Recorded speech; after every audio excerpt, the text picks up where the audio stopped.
and machines that will challenge Cape Breton's most treacherous wilderness runs. Many Americans are competing in the Rally Brador, and one of the best is Tim O'Neill. Tim, we understand you're the event favorite here. In fact, I know you are. Does that put extra pressure on you? Well, it always puts a little bit of pressure, but if everybody lets pressure bother them, they're bound to make a mistake. So I think that you have to put that out of your mind and just run your own rally. Tim, there's a lot of short stages here. How does that affect you both mentally and physically? Well, of course, the short stages are very difficult because you have to come up and down all the time. It's a lot easier to do less a number of long stages. It's far more difficult to do the short events. So I think you just got to be more careful and take your time and just get your concentration and try your best. But now the moment everybody has been waiting for. Here we are at the start of the Rally Brador. The cars are leaving on the first transit run down to the start of the first special stage where the action will really heat up. Now, while both the Rally Brador and the Marconi Classic are running on the same day, each will be following a completely different route. The Rally Brador covers more than 500 kilometers and takes competitors on a crisscross tour of Cape Breton Island. It starts and ends in Sydney, but along the journey, teams will encounter some of the most demanding road courses of eastern Cape Breton Island. From sandbars to dirt roads, and from smooth paved highways to tricky forested pathways. Without any previous knowledge of the area, drivers will be relying on their senses and the accurate directions called out by their trusty navigators. For performance rallying is above all a team sport, and both competitors in the car are equally important. Like all performance rallies, the Rally Brador consists of sections of closed roads called stages and highways called transits. This weekend, drivers will be traveling through 25 stages, and each will present a different type of challenge.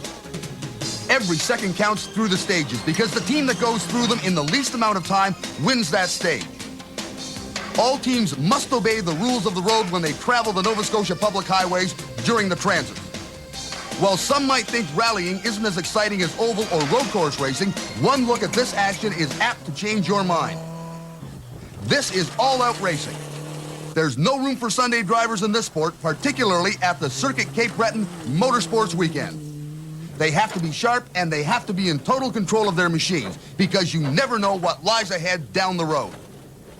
What you see behind me is an S-curve. What makes it difficult for the driver is that it's blind and he doesn't know what's on the other side of the crest.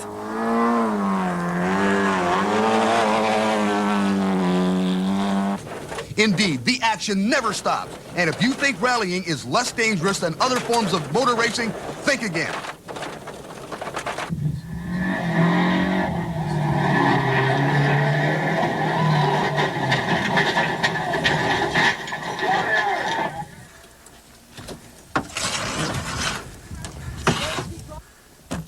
Well, Joe, I know this isn't a happy time for you. Your car's not in great shape. You're doing pretty well up to this time. What happened? John, we came down the hill, we saw the marks, we cut in to clip the apex a little bit, and there was a big hole in the inside. We dropped the wheel in and it didn't bounce out, so we went over. Yeah, that's just right. We were here and we saw the front tire just caught in the hole made by the culvert, and as you said, over she went 2.5 times. It looked like about a 2.8 difficulty. Yeah. Now, checkpoint and service stops are found along the way. Officials record the time it takes each team to reach the checkpoint, and the service stops play a key role in the rally. Crews must perform all manner of maintenance and minor repairs, sometimes in just a matter of minutes. Indeed, the level of competition is so intense that events are often won and lost in mere seconds, even after hours of rallying. When we come back, we'll join up with the Marconi Classic as they make their way to the magnificent Fortress Louisbourg.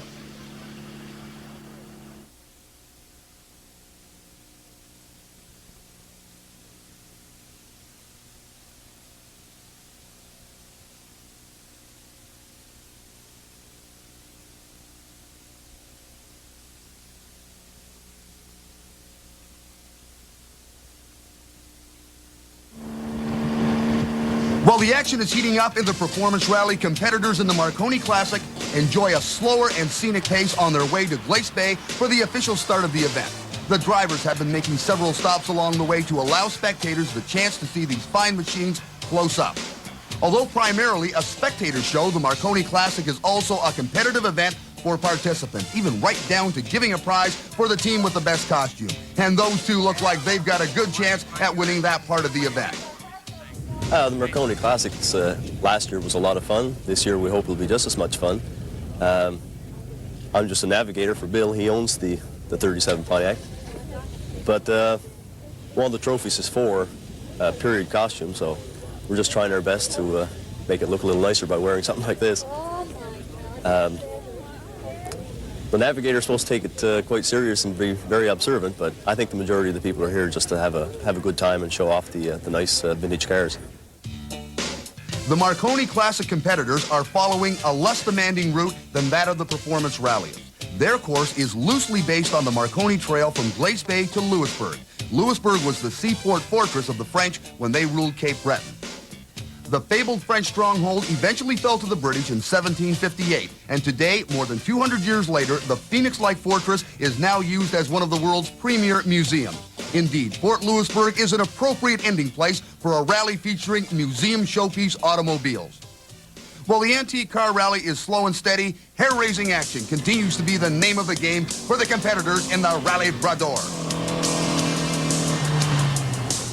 Pro rallying is every bit as exciting as sports car racing or IndyCar racing, and every bit as fiercely fought by the drivers. World Championship open wheel racing doesn't have a lock on excitement, no siree. In this rally, drivers and navigators get to pass through several of Cape Breton's seaside towns, and one of the nicest stops is located in St. Peter.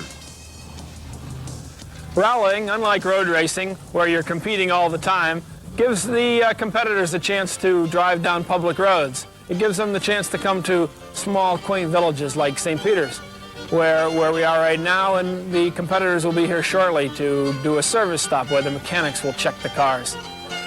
Good food and warm hospitality abound in Cape Breton. But St. Peter's also provides drivers with another chance to get their cars serviced. Once again, mechanics check for nagging minor problems that could become major headaches if they're not looked after right now.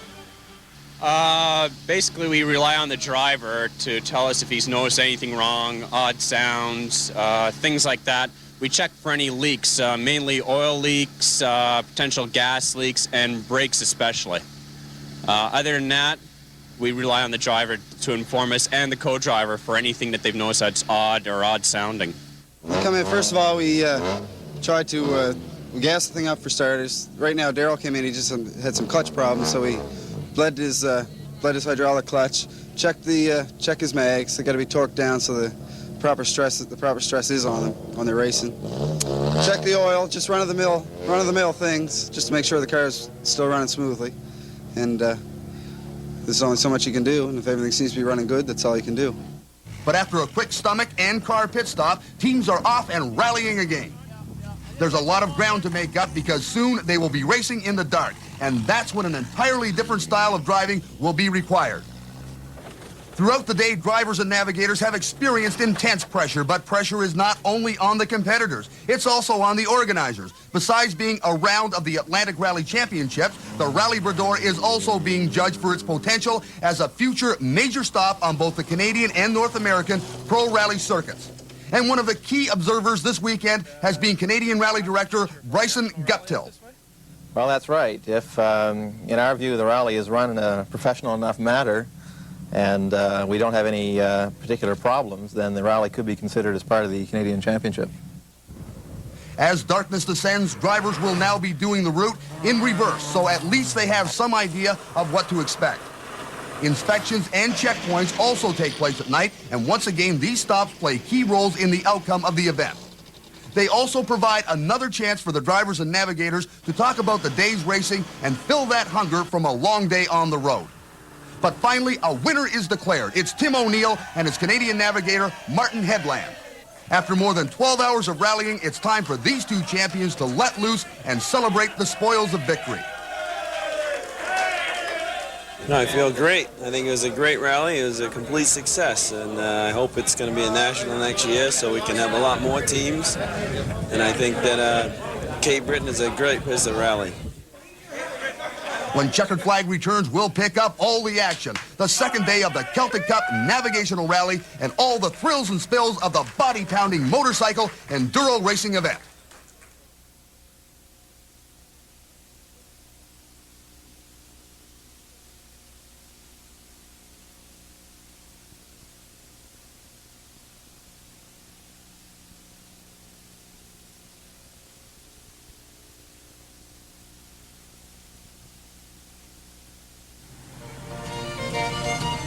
Now, the Celtic Cup is the longest rally of its kind in Atlantic Canada. It's a skill event, but it's also a fun event. That means you don't have to be a professional to compete. Sure, experience helps, but part of the fun is trying to figure out just what the heck you're doing in the midst of the competition. Teams have had to follow a precise set of directions contained in a rule book. These diagrams are called tulips. They're simple sketches of what an intersection would look like if you were looking down from above. Armed with a pen, paper, a stopwatch, and calculator, teams have already covered 300 kilometers during day one and are now going to be covering another 200 clicks on day two. We don't have an odometer, but between the speedometer and the clock, we're taking, well, it gets confusing. We're taking kilometers, converting them to miles, converting miles to miles per hour, and then miles per hour at a time to get to when we should be at the next intersection. Last year, we came up just for the fun of it. For experience to run the Great American Race, and we won the Media Cup, the Novice Cup, and the Celtic Cup last year by the skin of our teeth. And so we had to come back this year, one to bring back our prize money we're giving back to the organization, and to be here to be beaten. Sometimes the action in the navigational rallies can be just as hectic as that found in performance events. Like the drivers in the Rally Brador, competitors in the Celtic Cup also get to see a lot of the Cape Breton countryside. And in this rally, they even had to travel across a river on a ferry boat. Believe it or not, this is actually part of the race. And like the performance rally, navigators also play an important role in the Celtic Cup event. It's their job to make sure that the team doesn't get lost, and that's not as easy as it may sound.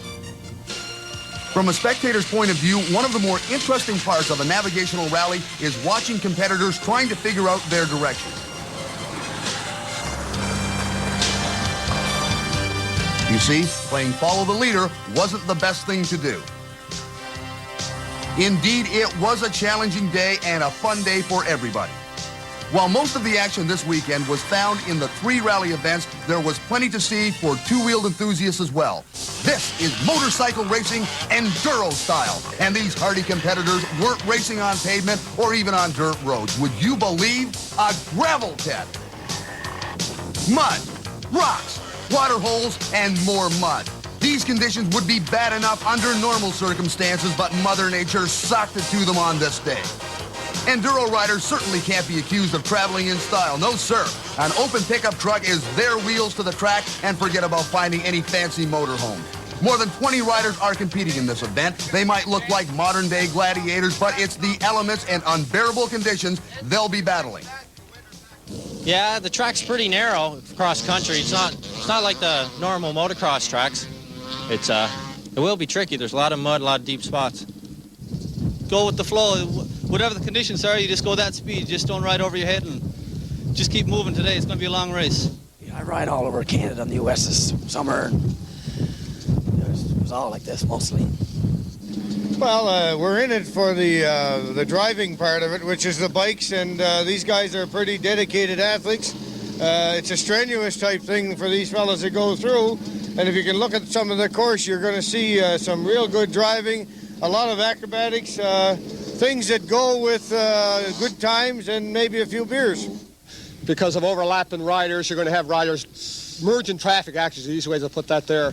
And we zigzag back and forth to the pit itself to get in the 2.5-mile course is set up. It's much easier, actually, than the cross-country, which requires a lot of marking and extra workers. But in this area here, we just thrown in all the rock sections we can get, hills and water holes, as you can see, and there's going to be plenty of mud today, more than we bargained for.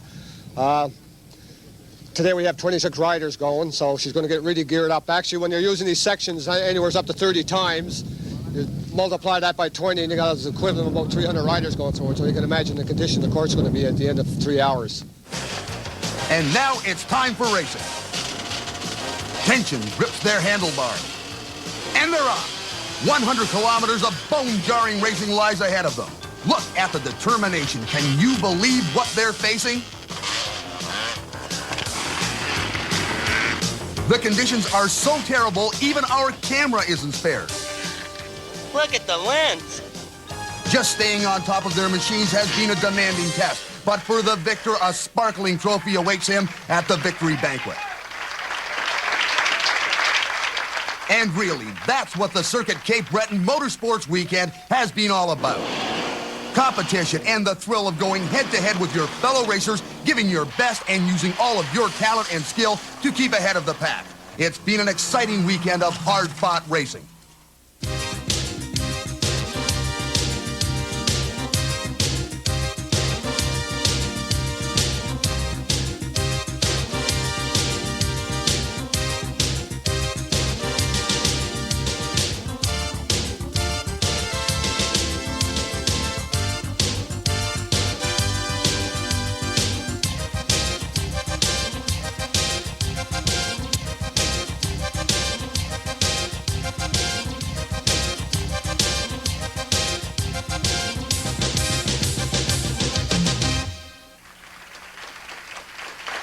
Each competitor will leave Cape Breton having a rewarding experience. They've made new friends and gained a new respect for their fellow competitors. It's taken the efforts of hundreds of volunteers to bring it all together. And without them, this event would not have been such an overwhelming success. And everyone is looking forward to returning next year for more excitement and more skill testing challenges at the Circuit Cape Breton Motorsports Weekend.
Try a little maritime madness on for size, the making of a grand enduro bike race.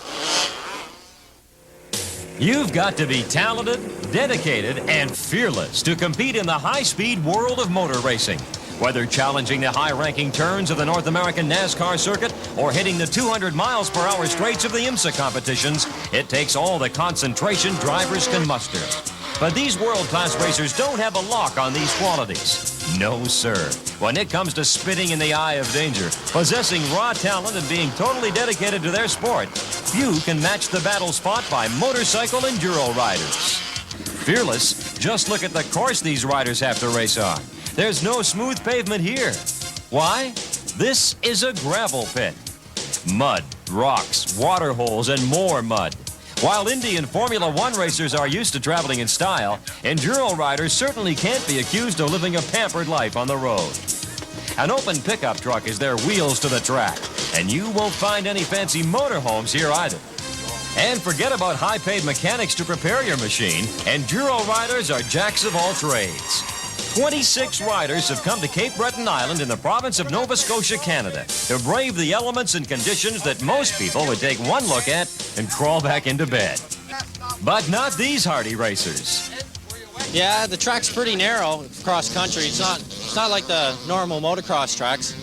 It will be tricky. There's a lot of mud, a lot of deep spots. Go with the flow. whatever the conditions are, you just go that speed. Just don't ride over your head and just keep moving today. It's going to be a long race. And although danger will lurk everywhere, even those who have been banged up in previous enduro races still come back every year for more body-pounding excitement. Wasn't really much of a wipeout. I just hit my throat across the crossbar on my bike, and just it went from there. And just had to go to the hospital after that, and I was there for a while. And was in the hospital for about 11 months altogether. Had about 12 operations. But still back at it, though. So that doesn't bother me anymore.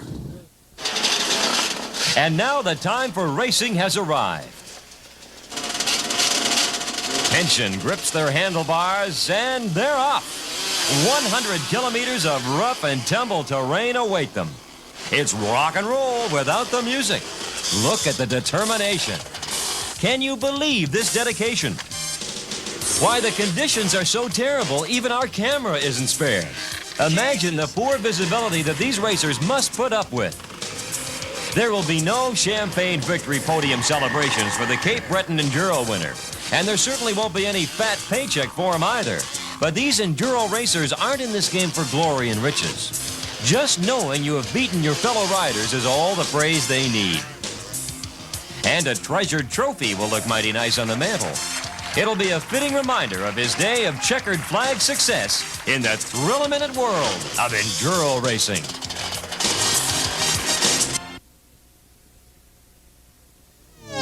On this week's Making of a Grand Race, Checkered Flag travels to the east coast of Canada for a performance rally in picturesque Cape Breton, Nova Scotia.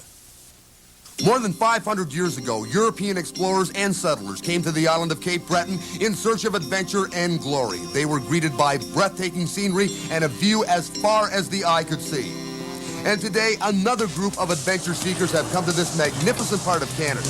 They are professional rally racers, and over the next 12 hours, they'll be challenging some of the most treacherous roads ever driven on by performance rally enthusiasts.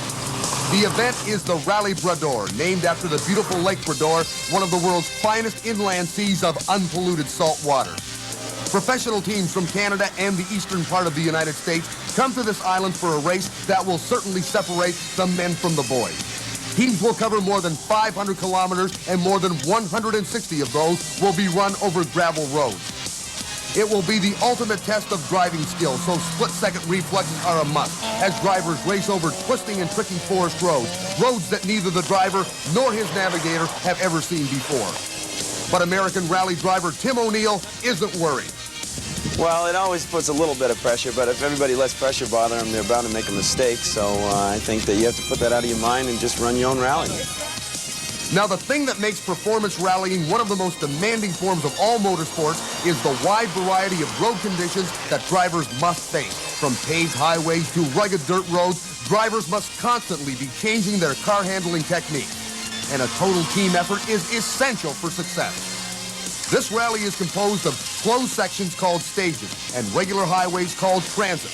Drivers race as fast as they can in their high-performance cars through the stages because every second counts. But when they're driving through the transit, they have to obey all traffic and speed laws. But it's through the stages that the real heart-pumping action takes place. Well, of course, the short stages are very difficult because you have to come up and down all the time.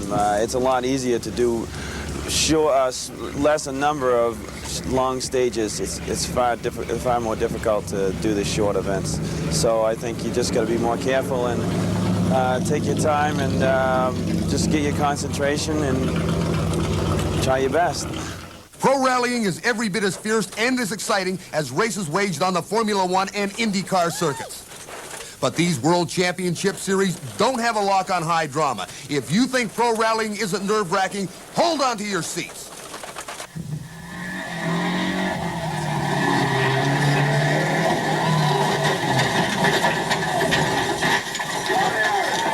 If this happened to you in your car, you can bet the back 40 you'd be phoning in sick the next day, maybe for the next year. But these cars are rebuilt with strict safety standards to withstand punishment, and this driver is sure happy about that. We came down the hill, we saw the marks, we cut in to clip the apex a little bit, and there was a big hole in the inside. We dropped the wheel in and it didn't bounce out, so we went over. Ironically, one of the attractions to rally racing is the peaceful side of the event, where drivers get a chance to enjoy the scenic routes of the course. In this event, drivers pass through many seaside towns, and at the halfway point of the event, drivers get to enjoy a scheduled break where automotive and stomach pit stops allow these folks to prepare for the many hours that lie ahead. We come in, first of all, we try to gas the thing up for starters. Right now, Daryl came in, he just had some clutch problems, so we bled his hydraulic clutch, check his mags. They got to be torqued down so the proper stress is on them when they're racing. Check the oil, just run of the mill things, just to make sure the car's still running smoothly. The pressure of this event is not only on the drivers, but also on the organizers. This race is being scrutinized by the president of the Canadian Rally Association, Brian Guptill. Well, that's right. If, in our view, the rally is run in a professional enough manner, and we don't have any particular problems, then the rally could be considered as part of the Canadian Championship. With the pit stop over, drivers are ready to continue their trek, but this time they head in the reverse direction to do the course all over again, but this time at night.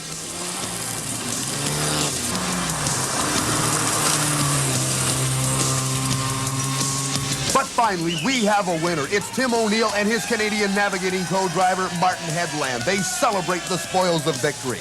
And when the driving is all over, everybody enjoys a good party. Hey, why not? It's a great way to release all that built-up adrenaline from a grueling day of action at the Rally Brador.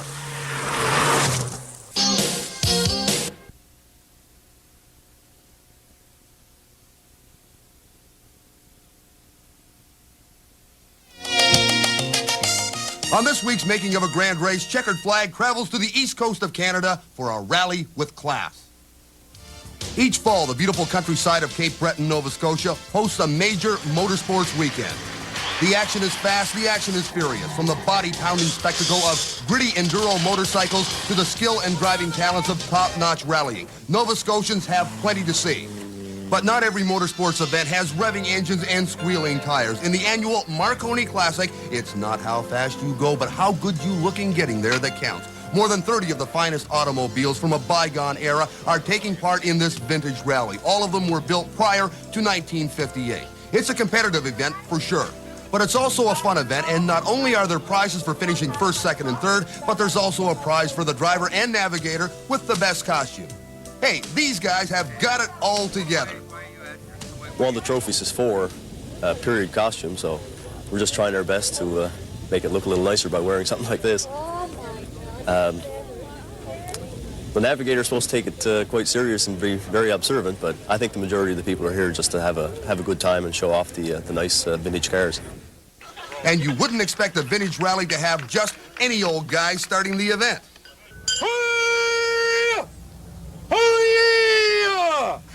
Ladies and gentlemen, take a heed and listen. I am the town crier for the city of Sydney, have been commissioned to officially proclaim the start of the Marconi Classic Vintage Car Rally. Ladies and gentlemen, start your engines.